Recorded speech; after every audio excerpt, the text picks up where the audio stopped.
Buenos días. Pues vamos a dar comienzo a la octava jornada con la Constitución andaluza, que conmemora la Constitución que se firmó en 1883 como manera de organizarse y vivir la vida en común del pueblo andaluz, lo que llegó a hacer solamente un proyecto, y en ello estamos para que de proyecto se convierta en realidad. Os voy a decir solamente un momento el programa. Como ya todos sabéis, en un momento Antonio va a hacer la presentación de la jornada y a continuación Carlos Río va a presentar la ponencia La Constitución Andaluza y la Declaración de Independencia de Andalucía de 1879. Luego tendremos un receso para la comida, que ya todos sabéis que es en el restaurante La Sala, que está a 3 minutos o 4 minutos de aquí andando, en la Plaza de las Flores. Y después de comer tendremos que hacer el check, vamos a hablar en términos ingleses, el check-in en el hotel, que también tenéis la referencia de no hace falta que vayamos todos, pero con que vayan algunos por cada grupo tiene suficiente. Después del receso de la comida, a las 5 tendrá lugar la ponencia La clase obrera y sindicatos en la Constitución andaluza, que presentará Miguel Cano, en nombre del sindicato unitario. Y después, a las 8, tendremos la manifestación que saldrá cerca de donde vamos a comer, de la Plaza de San Francisco. Recorrerá el pueblo con un itinerario que ya hemos previsto anteriormente y pasaremos casi al final por el monumento a Blas Infante, donde le haremos un homenaje floral, un homenaje a Blas Infante, y terminaremos en el sitio donde vamos a escuchar el concierto, tendrá lugar el concierto de los ermitaños. Y a continuación, sin más, Antonio Quintero.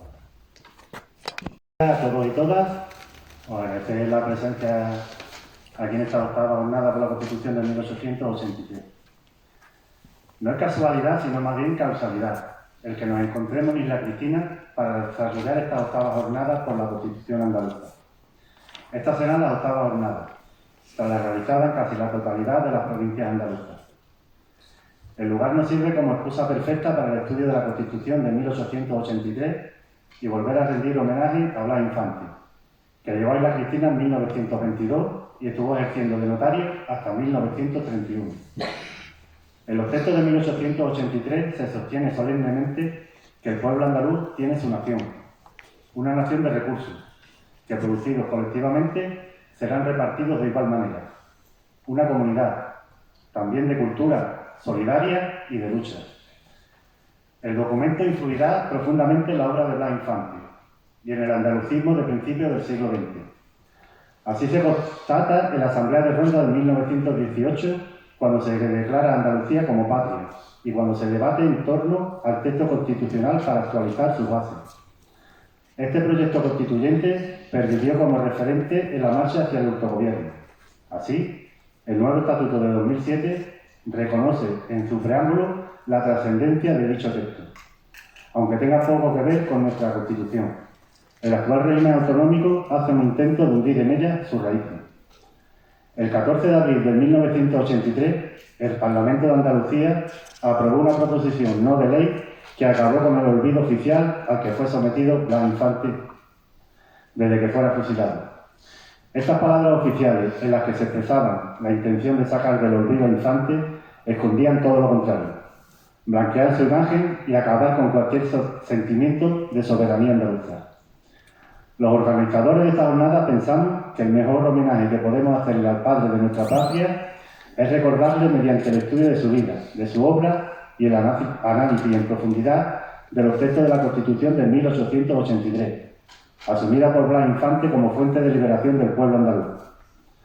Los centros andaluces, que aquí están representados, son la aspiración e inspiración para recuperar su forma de vida, su humanidad y su verdadero sentimiento de vivir en una Andalucía libre que no reciba ningún mandato desde el exterior, como se recoge en el artículo 1 de la Constitución andaluza de 1883. Blas Infante, un isleño de Casar. Blas Infante llega a Isla Cristina en 1922, tras permutar su notaría de Cantillana, De la ciudad le impactó su actividad industrial y pesquera, muy diferente a la Andalucía agraria que conocía hasta ese momento. Logra integrarse en la comunidad y participa activamente en su vida cultural y social, involucrándose en aspectos culturales y colaborando con el Casino de la Unión, conocido como el Casino de los Pobres, donde acudía la gente del pueblo, los jornaleros del mar. Circunstancias que demuestran que Blas Infante nunca dejó de sentir las necesidades del pueblo, jornalero andaluz, como el estilete de su lucha de liberación.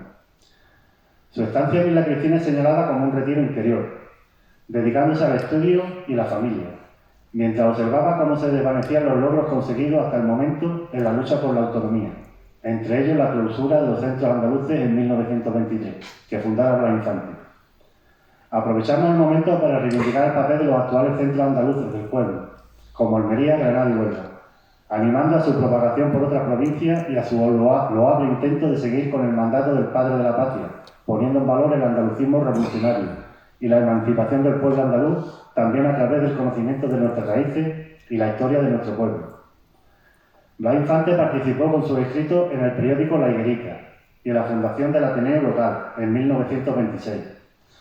También se supone que colaboró en la redacción del reglamento del Pósito Marinero en 1930, ya que existe una copia del mismo en sus archivos personales, algo que define la defensa de las condiciones de vida de los jornaleros que hacía Blas Infante, tanto laborales como espirituales, fuese jornalero del campo o fuese jornalero del mar. En este pósito, que es una especie de cofradía de pescadores actuales, se llevaban a cabo la instrucción en el arte de la pesca, el estudio de las mareas y las nuevas técnicas que iban apareciendo para hacer más rentable salir a faena. Al mismo tiempo se preocupaban por la educación de los propios marineros y de sus hijos. De ahí que no pueda extrañarnos la relación de Blas Infante con la educación y la cultura como elementos emancipadores del pueblo andaluz. Es también durante su estancia en Isla Cristina donde más destaca su labor como animalista, recordando cómo se supone que tenía la intención de escribir una segunda parte de su obra Cuentos de animales, publicada en 1921, ya que se conservan 6 páginas mecanografiadas de otros cuentos de animales, que sería la continuación de los primeros. La plegaria del pájaro de 1924 es un escrito en el que Infante alaba la importancia y bondades de las aves, a las que usualmente compraba enjauladas en los mercadillos locales para después liberarlas. Prueba de ello un artículo de Heraldo de Madrid que publica: una fiesta simpática. Pájaros y presos quieren libertad. En Isla Cristina se ha celebrado esta mañana la fiesta de la libertad del pájaro, cuya iniciativa se debe al publicista sevillano don Blas Infante y la realización de la misma por el Ateneo Popular, que la organizó.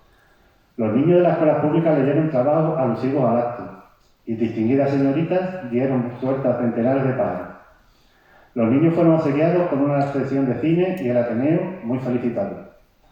Se acordó pedir la libertad de los presos por faltas leves, por encontrar muy propio en tal fiesta pedir también la libertad del hombre. Ese mismo año escribió Mandamientos de Dios en favor de los animales. Blas Infante recogió un pequeño zorro abandonado al que llamó Don Dimas y que tuvo como mascota. La narración de sus relaciones con Don Dimas la recopiló en un par de cuadernos manuscritos y titulados Dimas, primera parte, Historia de zorros y de hombres, y Dimas, segunda parte, Historia de zorros y de hombres, fechados sobre 1927. En 1928, Blas Infante realizó una petición al alcalde de Ayamonte, que está ahí cerca, contra las carreras de gallo que se celebraban en la feria local. Y fue partícipe e inversor muy activo de campañas antitaurinas en colaboración con otros compañeros de corte, también animalistas. En esta campaña animalista y contraria a los espectáculos condicionados por el sufrimiento animal, seguramente recordarían lo recogido en la Constitución de Antequera de 1883 en su artículo 27, que dice: las autoridades impedirán aquellos espectáculos opuestos a la moral social, así como todo tráfico o asociación contraria a la libertad o dignidad humana, entregando a los autores a los tribunales de justicia, ya que entendía que cualquier espectáculo que recogiese el maltrato animal era contrario a la moral social y que, por el contrario, lo único que fomentaba era la más clara forma de brutalidad humana. Durante este periodo de estancia en Isla Cristina viajó por Marruecos en busca de la tumba de Al-Mutamí, el último rey de Sevilla, e investigó los orígenes del flamenco. Esta etapa se prolongaría hasta 1931, años de proclamación de la Segunda República. Durante su estancia en Isla, y en este retiro interior y espiritual que se le supone a Infante, volvería a acordarse del artículo 9 de la Constitución, ante los que pretendieron atacarle con el bulo de su conversión al Islam. La autonomía individual comprende el derecho a la vida, a la seguridad y dignidad de la vida, el derecho a la emisión y difusión del libre pensamiento, hablado o escrito, la libertad de enseñanza, la libertad de reunión, de asociación, de petición y manifestación pública, la libertad de conciencia y el libre ejercicio de todos los cultos. Blas Infante tampoco dejó pasar durante su estancia en Isla la defensa de la mujer, como elemento necesario para poder llevar a cabo la transformación hacia una Andalucía libre, soberana, socialista, ecologista y feminista, tal como se recoge en el artículo 14 de la Constitución de 1883, que declara: se reconoce la independencia civil y social de la mujer. Toda subordinación que para ella establezca las leyes quedarán derogadas desde la mayoría de edad. Reivindicaciones que se actualizan en la Asamblea de Ronda. Blas Infante imparte conferencias en el Ateneo Popular de Isla, en una fiesta dedicada a la mujer andaluza. Infante hace una apuesta clara por el protagonismo de las mujeres en el andalucismo revolucionario. Es por lo que podemos considerar estos años de estancia en Isla Cristina la más prolífera de textos y argumentarios por parte de Blas Infante. De Isla Cristina llegó a decir que no tenía fronteras, ya que éstas estaban abiertas al mar. Regresó a Sevilla como notario de Coria del Río. Allí levantó Dar Alfará, la Casa de la Alegría. En el salón de la misma hay un pequeño guiño a la localidad de Isla Cristina, ya que hay un mosaico donde aparecen unos galeones que recuerdan a los de la localidad. Desde esta residencia retomó su labor pro estatuto y volvió al terreno de la política, formando parte, sin éxito, de algunas candidaturas andalucistas y redactando un proyecto de reforma agraria que se paralizó en las Cortes. En un clima convulso a nivel político-social, se preparó el referéndum para aprobar el ansiado Estatuto de Autonomía de Andalucía, pero el golpe de Estado del 36 frenó en seco todas las aspiraciones autonomistas.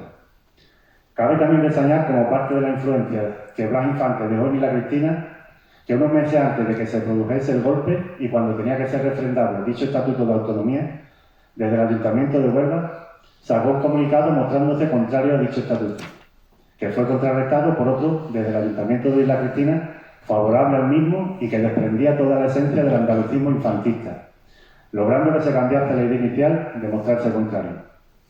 Isla Cristina influyó en Blas Infante, lo mismo que Blas Infante influyó en Isla Cristina. Una relación humana, cercana, de conocimiento y aprendizaje mutuo, de acercamiento al casino de los pobres y al puerto, acompañada de escritos, fábulas y manifiestos en discursos en el Ateneo Popular o escritos en el periódico La Higuerita, actividad política, conocimiento del Islam, defensa del jornalero, sea del campo o de la mar, empoderamiento necesario de la mujer y la defensa de los animales frente a la barbarie del ser humano. Es su casa, Dar Alfará, la Casa de la Alegría, donde pasará los últimos años de su vida, antes de ser sacado por la fuerza y en presencia de su familia, para ser trasladado primero al Cine Auribe de Sevilla, donde permaneció retenido, hasta que, como sabemos, fue trasladado en la madrugada del lunes 10 al martes 11 de agosto en un camión hasta las inmediaciones del cortijo de la Gota de Leche, en el kilómetro 4 de la carretera que unía Sevilla con Carmona, para asesinarlo vilmente, sin dejar de gritar ¡Viva Andalucía libre! Para terminar, me gustaría leer la plegaria de los pájaros.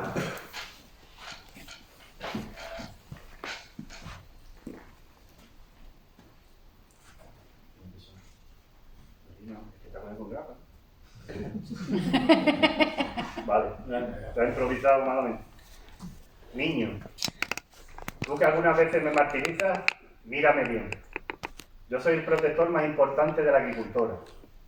Yo enseñé a los hombres el arte de la cestería mostrándole mi nido. He sugerido la idea de volar como yo. Ya has construido dirigibles y aeroplanos. La inmensa variedad de mi nido te ha sugerido multitud de ideas. No me hagas morir para lucirme vanidosamente en tu sombrero. Yo destruyo por millares los insectos que constituyen las plagas de las legumbres, los cereales y las frutas que son tus mejores alimentos. No me hagas víctima inocente de tu deporte de caza. Yo distraigo con mi dulce y armonioso canto tus horas de fastidio. no destruyas mi nido, que es el santo hogar de mis pequeños. Si eres bueno, como creo, no me hagas preso entre alambres, no me hagas mal y andaré cerca de ti.